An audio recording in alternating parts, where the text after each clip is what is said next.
Hello hello जी। अब भैया थोड़ा आवाज बढ़ाइएगा।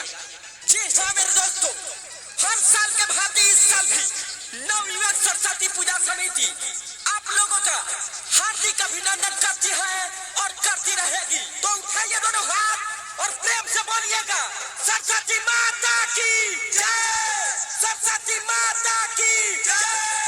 साल भर पर आती है विद्या देकर जाती है, साल भर पर आती है विद्या देकर जाती है। सरस्वती माता विद्या के दाता, सरस्वती माता विद्या के दाता, सरस्वती माता विद्या के दाता। हाँ हाँ भरबा हमर सुन गिला मोतिहारी, परिभाषण माई के सबसे अगाड़ी, सबसे अगाड़ी, सबसे अगाड़ी। भरबा हमर सुन जिला मोतिहारी, परिभाषण माई के सबसे अगाड़ी। त जल्दी करी रुकावट लफुआ सन के टोली। त सुना हम लाइसेंस ये लफुआ है। मर्दम गोली भाषण में जे बोली, मर्दम गोली भाषण में जे बोली, मर्दम गोली भाषण में जे बोली, मर्दम गोली भाषण में जे बोली। हाय समझोला आवाज कम कर।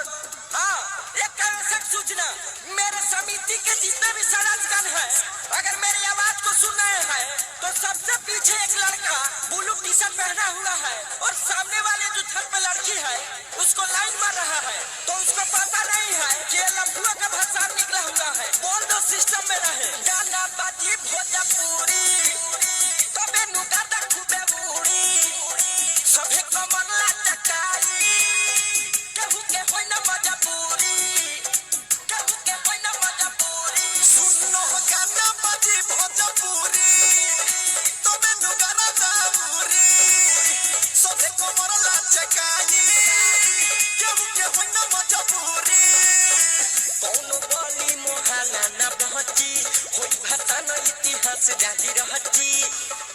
सिंह टोली में घुमनी चल सयब यही टोली। हाँ चल चल, वो नहीं हमरा माल के घर बा, कहूँ छत पर इंतजार करत होई। मर्दम गोली भाषण में जे बोली, मर्दम गोली भाषण में जे बोली, मर्दम गोली भाषण में जे बोली, मर्दम गोली भाषण में जे बोली। तो भाइयों एक शायर याद आ गया, कहते हैं कि शीशम की लकड़ी की सुगंध चंदन की लकड़ी से कम नहीं, शीशम की लकड़ी की सुगंध चंदन की लकड़ी से कम नहीं। अरे पूजा तो सभी कोई करते हैं, पूजा तो सभी कोई करते हैं, लेकिन हमारा नवयुवक सरस्वती पूजा समिति भी किसी से कम नहीं। टाइगर सुजीत के बुलावो, रोनेश के साथ नचावो, छोट मोट बावे जला फरा, असर फिरोज से सलटावो, सोया डिजिटल रिकॉर्डिंग स्टूडियो।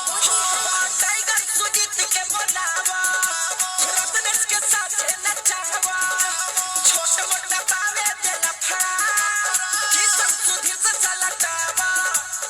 बबलू सूरज या पीड़े जसवी हारी, सौरभ ऐश्वर्या के चले रंगधारी, के तारिया दारू समके हुडी जे पडोली। हाँ डोलो डोलो, जब मोतिहारी घर कच्ची का डर है। मर्दम गोली भाषण में जे बोली,